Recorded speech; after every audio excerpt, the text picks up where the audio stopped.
Igor, and Logan. I'll have you introduce yourselves in just a moment. George, and last but not least, Jeremy. Please give them a round of applause. Welcome, gentlemen.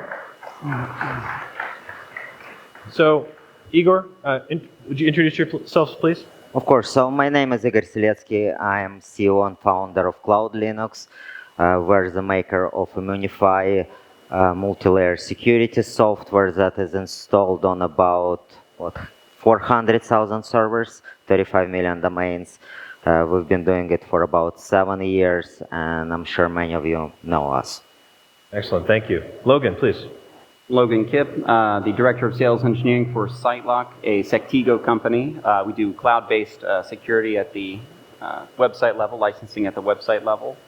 We secure presently 14 million and change domains. You probably see us offer through a lot of the larger web hosting companies. Excellent. And George? Hello, everyone. My name is George Agri.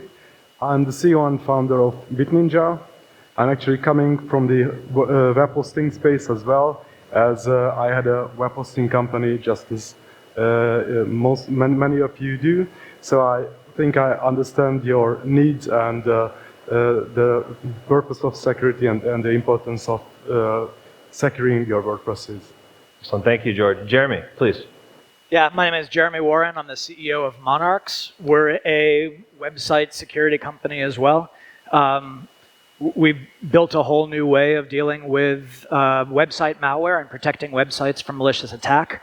I'm a career technologist. I've been in a bunch of different places trying to solve hard problems, and just really excited about this space and this problem, and trying to hopefully have an impact on the world as a whole, because lots of actual cybersecurity problems in the enterprise side, as many of you know, actually come through the website side as well. So trying to have a big impact for the web hosting world, but also for the rest of cybersecurity also.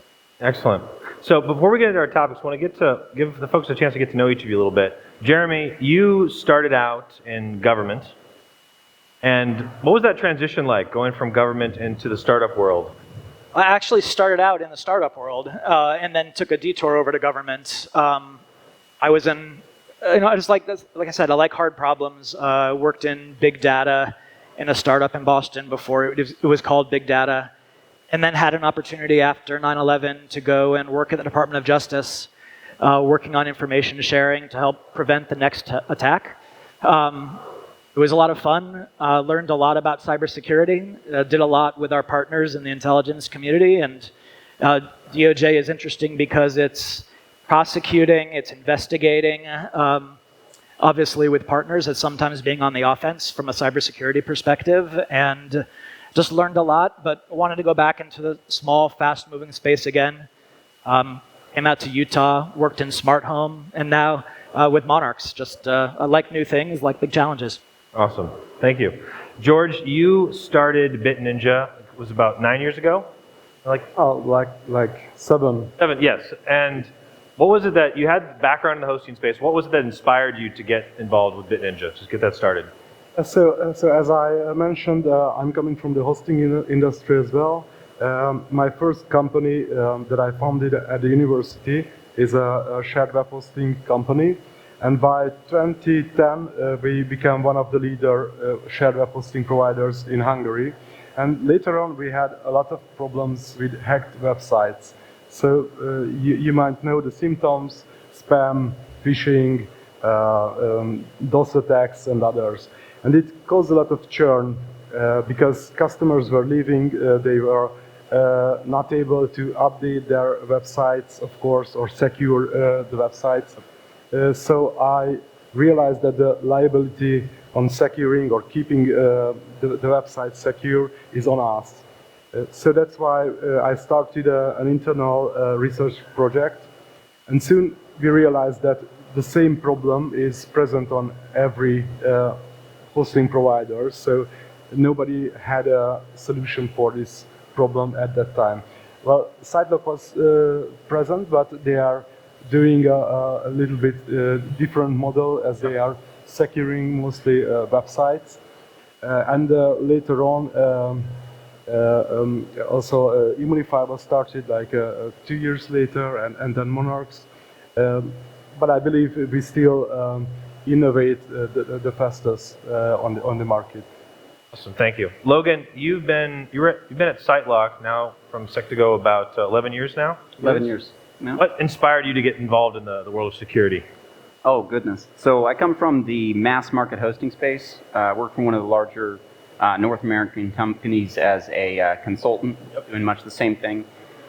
Moved over to the purebred security side basically as soon as the opportunity arose. And like George said, back when, 15 years ago or so, there wasn't a big presence with this sort of vendor. Yeah. And once I saw someone who was really focusing on that, in this case, SiteLock, sprung up in Arizona, where I'm from, I just had to get on board. So a little background on me. My background's in pen testing, so taking things apart, putting them together, figuring out how they tick and how to break them. Started out with Dad's drill. You love that. Didn't quite figure out how to put that back together, but much the same thing with the web application. If you know how it functions, you can figure out how to break it, and then how to secure it from same attacks. Love it. Igor, you've been doing this Cloud Linux thing for a while. What do you enjoy most about what you get to do on a daily basis?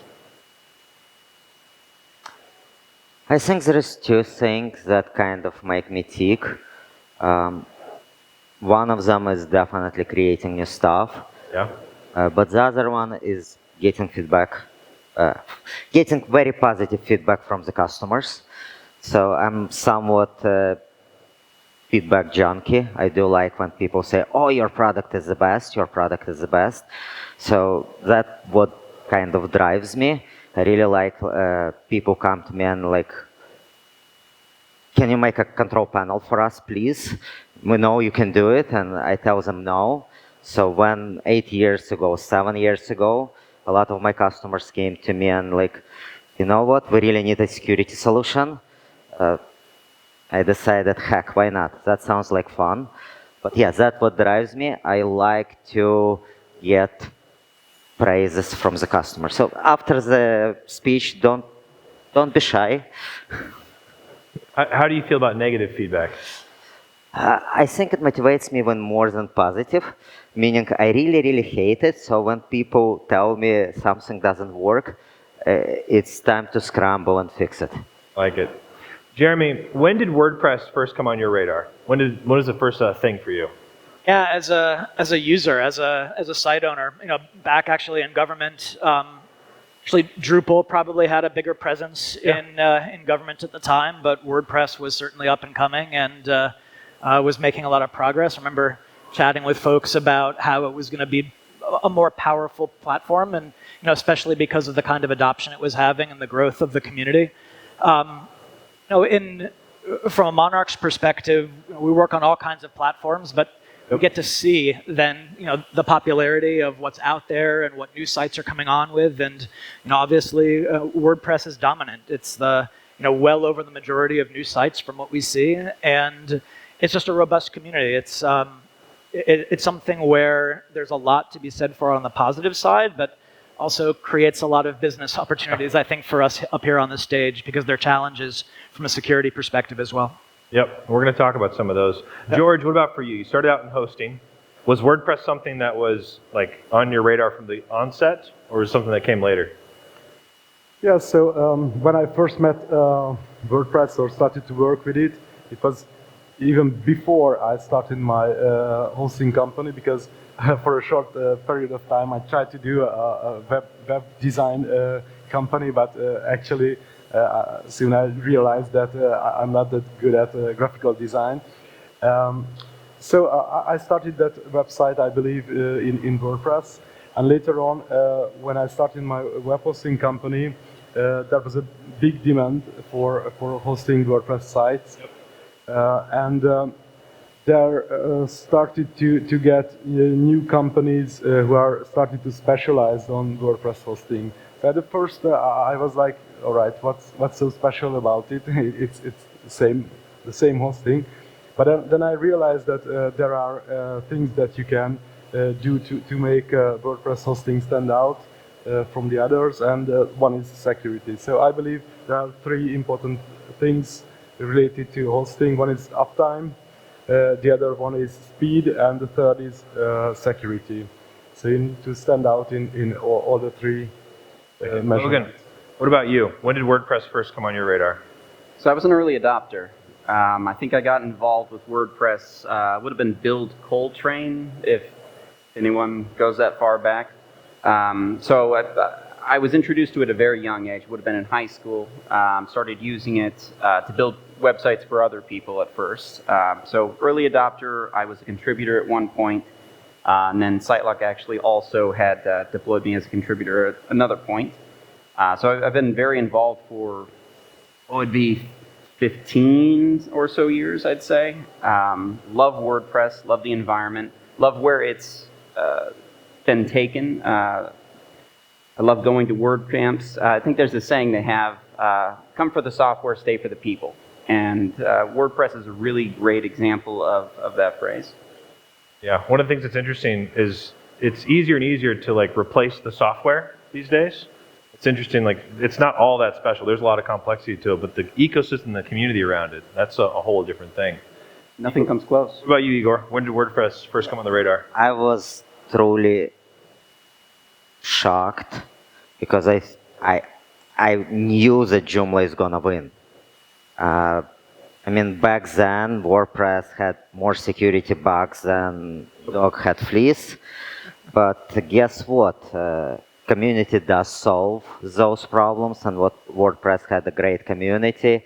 They cleaned up, they got immensely popular, and here we are. It's all about WordPress. But yes, yeah, it was between Joomla and WordPress for me, and Joomla looked better. So let's take this a little bit more to the security direction. With WordPress, Igor, what do you like about WordPress from a security perspective? Well, lately the core, at least the core, is extremely secured. I think all the development practices, best practices, they're there. Even two-factor authentication is there. So the amount of investment that community and Automatic, we have to give them credit, puts into making the WordPress, the core WordPress product, secure is amazing. Yeah. Logan, what about you? Any perspective on that? Oh, modularity. 100% modularity. So with the plugins and themes system that they have in place, and this was really the first piece of software brought to the mass market with this level of modularity and this ability to tweak things to your particular flavor of website to make it meet your needs as the website owner. So from a security perspective, that means you get to plug and play, essentially, security solutions as well. Yep. Where else do you see that? There's really nowhere else outside of server stacks with some of the great software available for server security. Yep. But for the individual website owner, there's nothing like WordPress for just plugging something in and making it work very quickly with a low barrier for entry. One of the contexts for this panel as well is because WordPress is so widespread that there's also a fair amount of risk to it. It's very easy to get up and running. There's a lot of flexibility to it. We're going to talk more about the risks in a moment. George, from your perspective, what do you like about WordPress when it comes to security? In terms of security, so in the last years, I think it developed a lot. So, for example, introducing the update mechanism to the core, it was a very important step, and I believe it's great. For the plugins, it's still missing these features because, all right, for example, with the software that we are creating, one of the first things is always an auto-update functionality, because software tend to outdate, and most of the cases the problem is with not the recent and newest and recently created software, but those that are outdated and actually the owners are not taking care of it, and of course new vulnerabilities are explored in the software as it is open source. So hackers have an easy job to create automations to discover these vulnerabilities and exploit them. What about you, Jeremy? Yeah, I mean, I think the biggest benefits are the community and the scale. Scale is a two-edged sword. We can talk about it on the other side, but the community is something where, as Igor pointed out, you've had a bunch of folks who've done a bunch of work to make sure that the core is pretty secure. I think the scale is something that helps because there are capabilities, features, plugins that offer all of the kinds of capabilities that you actually need to make something very secure. So if you want to, if you know what you're doing and you want to do a very secure website, you can do it in WordPress because of the kinds of tools that are available. And then even the kind of scale exists such that companies can exist just to go and find bugs and sell services around it because you can make money off of doing that and help the community. So those are both, I think, really positive things for WordPress from a security perspective. Again, of course, the scale is also its biggest problem. So what I love about each of you have the advantage of a lot of perspective on the challenges side of things when it comes to security. There's things that are good about it. It has a good core. There's an ecosystem around it, but there's also a lot of challenges. Jeremy, from your perspective, what do you find frustrating about WordPress itself, or the ecosystem? Well, I mean, I think that the reason that it's gotten so big, or one of the biggest reasons, is clearly the power of the open platform and all the capabilities that are there and the plugins, the full ecosystem. But being an open platform means that there's just not a lot of controls over what's out there. So the scale, you have this long tail, lots of really good plugins, things that are written well, people who maintain it, make them more secure, and then lots of crap.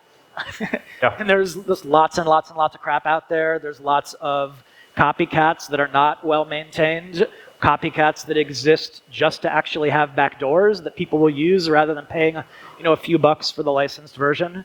That makes it hard. And the scale, there's both that long tail on the actual contributors and plugins side, but there's also that long tail on the user side. So many people use it. It's the standard thing. If you get an agency to do it for you, there's like, yeah, sure, we'll do it in WordPress, but not everyone's good at it.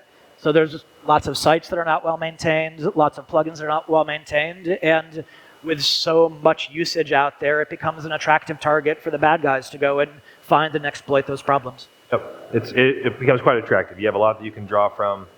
Yeah, it's an interesting challenge. George, what about you? What do you find frustrating about WordPress from a security perspective? Yeah, so as I see, the liability is very shady on the security side related to WordPress, because who is liable? Is it the community for not updating things in time, or is it the user who actually owns the website, or is it the service provider who is actually hosting the whole infrastructure and get penalty from in terms of blacklisting or user churn? So my opinion here is actually you cannot force plugin creators to get back and fix vulnerabilities if they decided not to deal with that plugin anymore. Also, you cannot expect the user to become instantly a security expert. So that's only the hosting provider who can actually do something to stop the attackers and stop the hackers and keep those websites secure. Because then the hackers use these resources for many cyber criminal activities as resources, as base resources for sending out spam, for phishing, DOS attacks, and even much worse things. There's a lot of things they can do with it. Logan, what about you? What do you find frustrating? The most frustrating thing about the WordPress environment to me, the most frustrating thing I'd say is for so many users, comparatively so few are taking advantage of the educational resources that are available to them.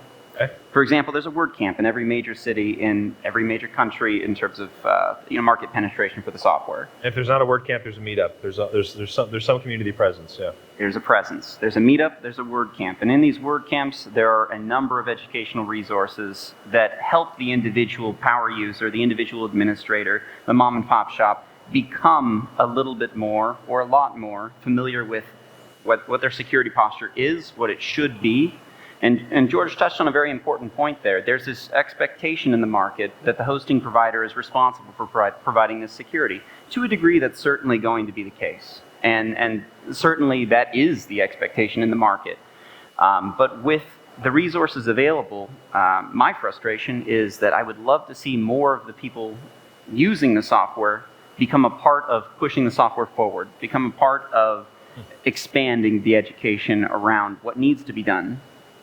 As much as it is, as accurate as it would be to say it works out of the box, because it does, as soon as you start integrating these wonderful features, these plugins, these themes that WordPress is known for, you could inadvertently be introducing security flaws. It's important to take advantage of these resources available to you to ensure that you're mitigating factors that you yourself as the administrator may have introduced into the environment, not the host. It's a curious tension because if you could, the competition with WordPress are the proprietary platforms.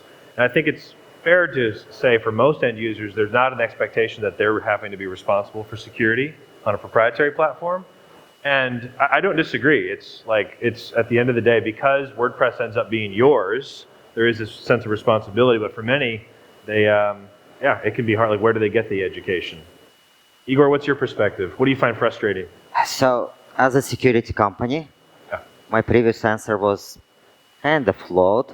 I love WordPress. It's great. Yeah, I was looking for that. But on the other hand, if I'm a WordPress administrator or a hoster, I think I would be extremely frustrated that no matter how educated you are, no matter how knowledgeable you are, you cannot secure WordPress. You cannot secure WordPress, period. You know this update tool that updates WordPress to latest version? It sounds great, but it's actually completely moronic system. And it is moronic from the perspective, it means that WordPress can update itself.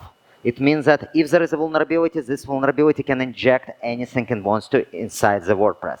It can disable anything it wants to inside WordPress. That's just bad security practices. And if you think about it, WordPress is great, don't get me wrong. It's a great platform. It is impossible to secure for a bunch of reasons. Most of them are historic. Most of them fairly impossible to overcome in the next 10 years. And that's why I will be in business for a long time.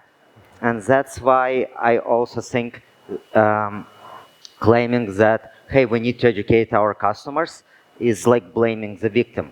Oh, you weren't educated enough? What do you mean you weren't educated enough? I don't care how educated you are. I don't care what kind of professional you are. How do you keep all the plugins that you are using? How do you keep all the themes that you are using? How do you prevent that against zero-day vulnerabilities? How do you make sure that your customizations are updated within a day or two after the CV is announced? You just cannot do it. So the whole idea that, hey, we can just use PHP and update and we will be fine, it's not true. You do need software like ours, like mine, like Monarch, like BitNinja. Not sure about SiteLock, but I'm sure they're doing a great job as well. But yeah, I'm sorry, I'm joking. I mean, honestly, it doesn't matter, but you do need security software. And even with what we're doing, just because of some of the design principles, we're limited in how much we can protect WordPress as well. Igor, how much do you think that is that because of the nature of WordPress as a product, or is this, you feel like it's generally true? Like, does Squarespace and Wix have the same type of problem? No, they're not. So I think the nature of the problem is not even WordPress, but hosting industry when WordPress started. Yep. So this whole thing that WordPress should be able to auto-install as part of the PHP process. The whole thing that files, that plugins has to be installed through PHP as part of the PHP. This ability of WordPress to be able to write into the directory is a huge, huge vulnerability. And anyone who designs the platform today, like proprietary platforms, they just would not do it and will eliminate the whole class of vulnerabilities.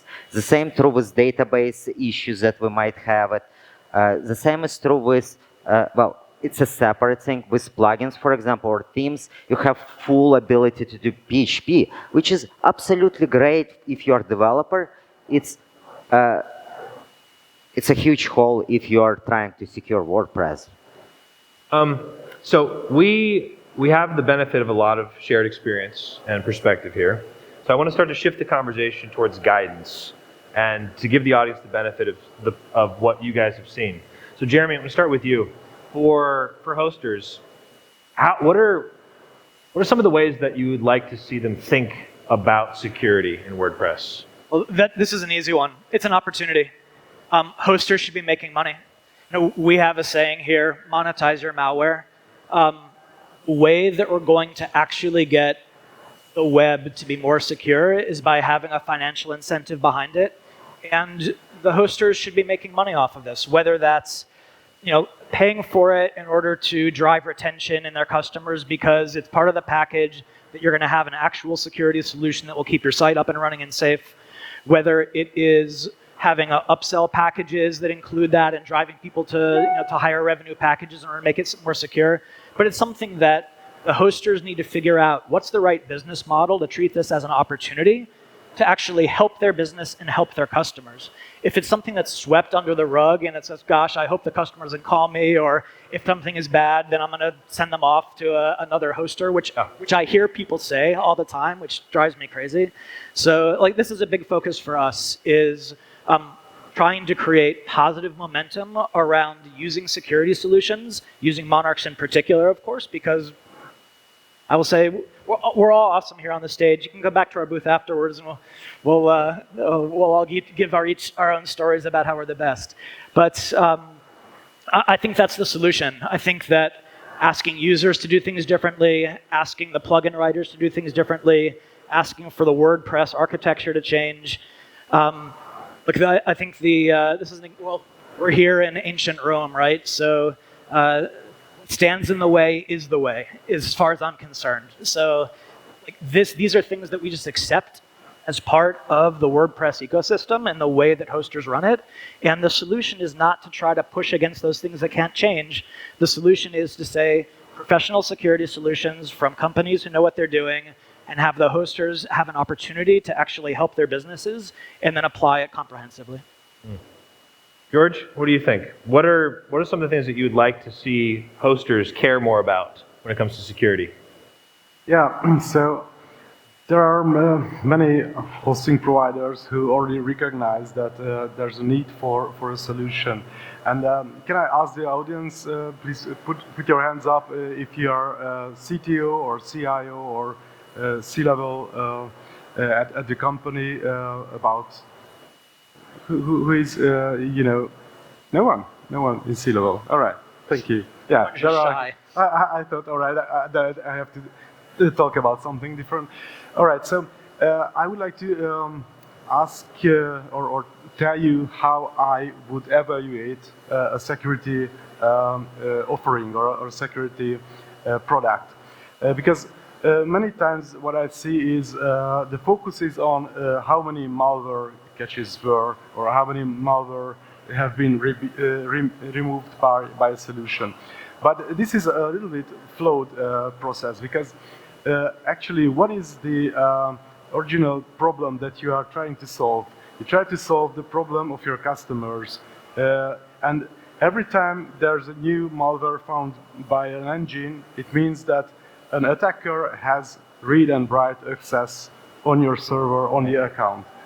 So the process that I would do if I should choose, then I would take like 5 to 10 servers for at least 1 month and monitor those business KPIs that are important for me. So how many support requests did I have? How many hacked websites did I have over the time? And of course, it's also important to evaluate the malware part, so the malware engine part. But this is also quite tricky. So if you just look at the CPU usage, memory I/O, and scan time, then you miss one very important factor. and this is reaction time. So if there's a new malware that is unknown in the signature set of the solution that you have, how much time does it take to pick up that kind of 0 day? Because if it's like hours and days, then the attacker has much more time than is needed to carry on any other attacks and use the resources. So it is very important to focus on this factor as well, to include reaction time for the malware engine part. Logan, what about you? What do you want to see hosters care more about when it comes to security in WordPress? You're always going to hear me talking about education. Yeah. If you've been to any of the WordCamps, I know I've run into you, I've run into a couple of you over here at WordCamps in the States. When I'm talking about WordPress security, I'm always starting with the educational aspect, and this carries over to the hosting companies. The perception does exist. We've established that. You hear the same message. The expectation exists that the hosting company is responsible for this. Whether that's true or not, we've got to run with that. We need to find a way to effectively put the onus back on the website owner to be responsible or to have an active role in this. At the same time, the hosting company is and must continue to be, in an effective relationship, their trusted security advisor. So how do we do that? We deliver, as a hosting company, you need to deliver actionable information. You need to be able to show them what is the risk faced by my website right now today. Give them that picture, give them that action set of what they need to do in order to mitigate security risks, in order to improve their security posture. So as the trusted security advisor, you've got to grab hold of that data. You need to be looking at their sites on an individual basis, not just the macro scale. Sure, catch rate. Obviously, catch rate's hugely important, but what then? How do we move forward with that with the individual website owner? And the way is by delivering that information, by educating them on what their role is in this situation. And look, we can't do it. We can't secure a website without the WordPress administrators having a stake in this. And at the end of the day, their stake is the one that's most important because, you know. Interesting tension. So we have about 12 minutes left. Igor, I'm going to ask you a different question. What's something that you'd like to see more of in the hosting industry when it comes to security? And you can't say that you just want them to become more customers of yours. What's something that you want to see more of in the space as a whole? I mean, that's the same question you ask them. If at least that's the way I see it. So take out your cell phone and think about it this way. Do you have to really think about security on your cell phone? Do you really have to think about how to protect your cell phone? Honestly speaking, I remember, like, well, at least in the US, 5-7 years ago, if you go out with your cell phone in hand, especially in some neighborhood or on subway, someone can just steal your cell phone. Yeah. No longer happening. Why? What happened? What changed? What changed was that there was enough pressure on telco providers first and then on manufacturers to make sure that when malicious actors would steal your cell phone, they cannot make any profit on it. Yeah. So they lock down cell phones, they lock down parts of the cell phones. Like new iPhones, you can take out the screen, plug it into the new cell phone, and it will not work. It's no longer works because they authenticate each component of the cell phone and they lock them out, and you cannot reuse it in another one without master keys that Apple has. So instead of going and saying, oh, you should have known that you have to put it in your pocket, the industry stood up and delivered secure experience on cell phone. I think it is the responsibility of hosters to do the same. Can you make profit on that? I think you can.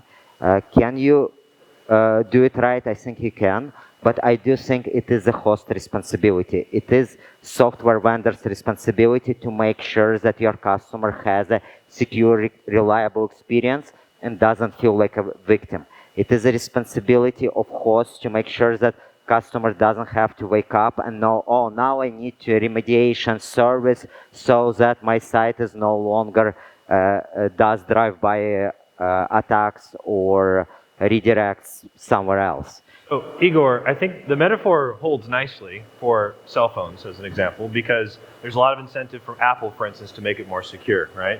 It's a proprietary platform, though.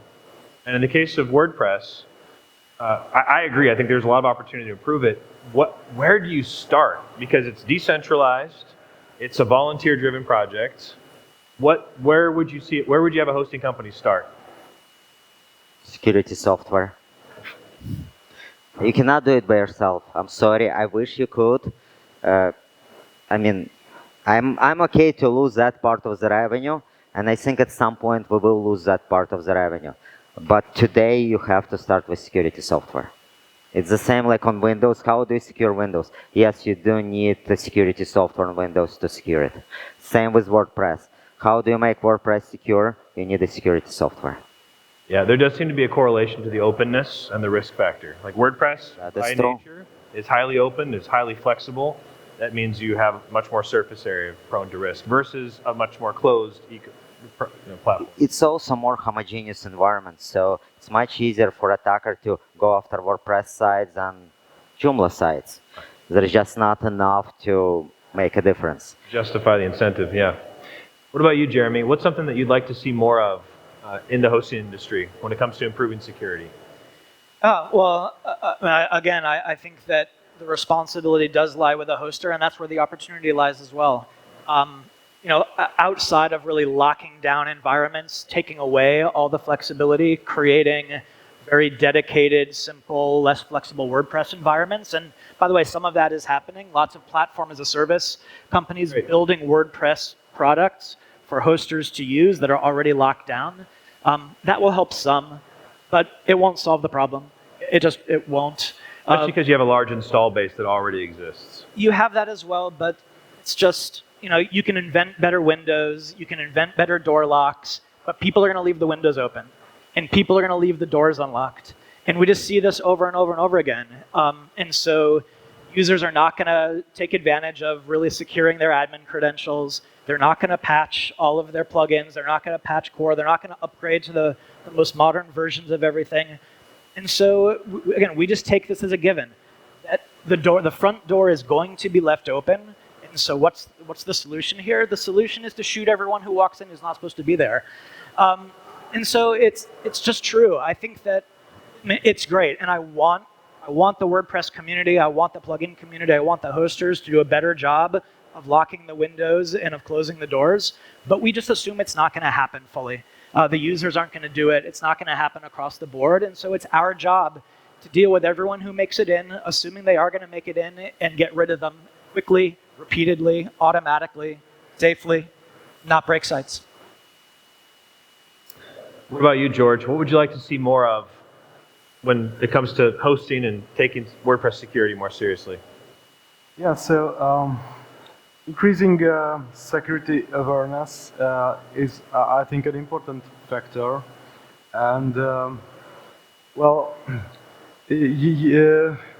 unfortunately, there's no government regulations on this space. Sure, it's also international.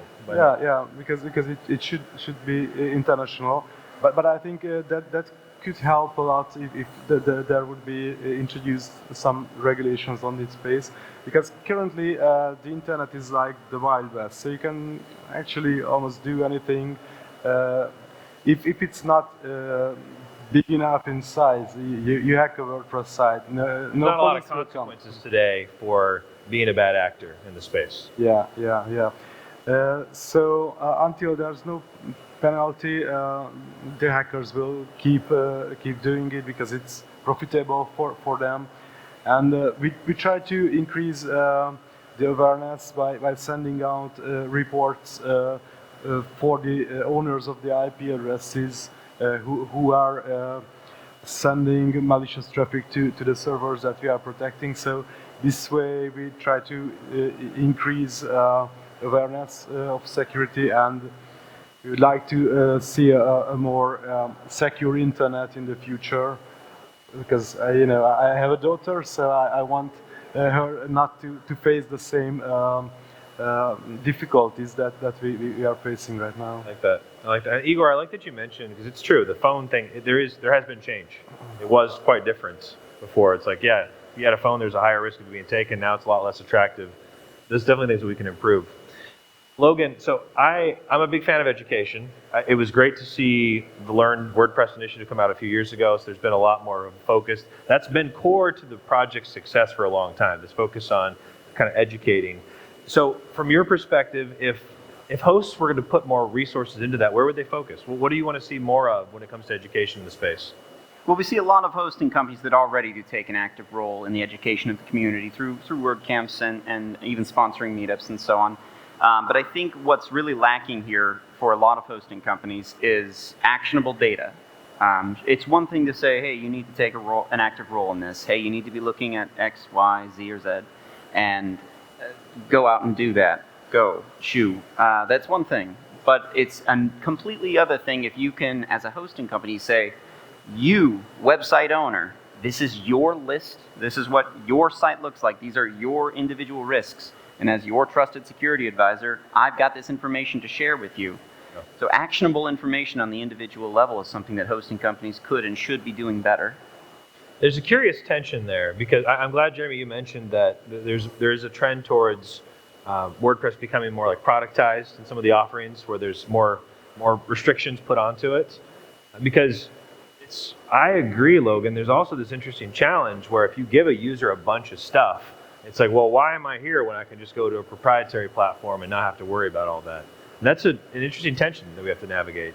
WordPress's claim to fame is that raw horsepower of modularity, of being able to make this product do what it is you want to do with your environment, your business, your hobby, whatever it may be. Certainly there is a draw to these managed environments, but I think that customer base, that customer profile is drawing on and against your web builders, your proprietary environments. Your customer that's looking for a managed solution is putting that solution up against the proprietary stuff, whereas the vast majority of WordPress users are trying to take advantage of this unique DIY, I'm going to do this myself, I'm going to learn this and be good at it, and be a successful business owner approach. Igor, you work with a lot of hosting companies. What are some of the things that you're hearing from your customers that they want to see more of in WordPress or less of? So there is definitely constant demand for better set of plugins, created plugin list, updating of plugins, and knowing what's going on. So that's been for a long time desired thing across hosters. I don't share the view that it will radically change the perspective, but it will help, definitely help. Cool, I like that. Jeremy, any final thoughts from your perspective? Yeah, I think it's just a hard problem. There's a reason it hasn't been solved already. Our CTO was giving a speech earlier about, and mentioned on the panel the other day, about how this is a cat and mouse game. You're going against other humans. And it's a large surface area to protect. Lots and lots and lots of sites, lots of different users, lots of different people who built them, old versions, different plugins, and so forth. The idea that we're going to be able to address this comprehensively by pushing out all of the security to the edge, to the plugin writers, and to the users and administrators and so forth. Just think, the more we do that, great, but it's just not going to be a path to being comprehensive about this. So I think we've taken the approach of saying, stuff's going to get in, we're going to deal with it. We're going to assume that things are unsecure, and you're going to try to solve that as best as possible, and then just make it easy for people. Just make it so that there's less burden put on the end user, on the developer, on the hoster, and make it an opportunity. So I think that there's going to be a lot of business for all of us up here for a while, not just because of WordPress, but because of the web in general. And just trying to make sure that we can help to actually make it less impactful on the rest of the world as well. If we make it a little bit harder for the bad guys and we stay in business and the rest of the people don't have to deal with the mess, then that's great. I love it. Well, gentlemen, I really appreciate the work that you guys have been doing in the space. It's an important aspect of things. I find myself encouraged that we don't have to focus so much on just like the fear aspect of it. Like, we can help people make better choices out of the gates, abstract some of that, educate them better. So thank you for what you guys have been doing. please, if you have any questions about security, you can track these guys down and just give them a round of applause. Thank you. That's nice. Thank you, everyone.